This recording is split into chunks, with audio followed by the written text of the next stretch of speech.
2026 বিধানসভায় সারা পশ্চিমবাংলা জুড়ে ভারতীয় জনতা পার্টির জয় জয়কার হবে এবং কমল খিলবে।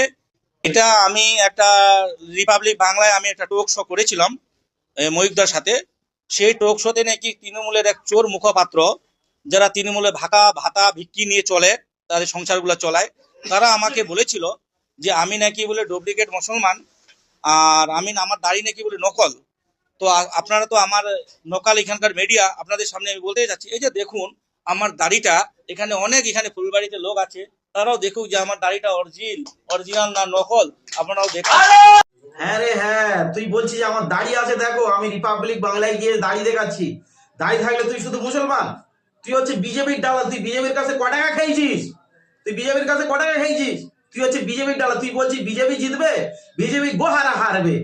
আর দেখবে না তোর মতো এই মুসলমান, এই ভারতবর্ষে যে ওই মুসলমানদের যে অপমান করছিস তুই, সেটা তুই পরে বুঝতে পারবি।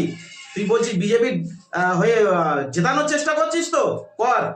আর তোর এই বিজেপি লাথি মেরে মারতে মারতে তোর এই বিজেপিতে তোর বের করবে, আমি বলে দিলাম। আর তুই বিজেপির দালালিগিরি করছিস, তুই মুসলমান বলছিস, দাড়ি আছে?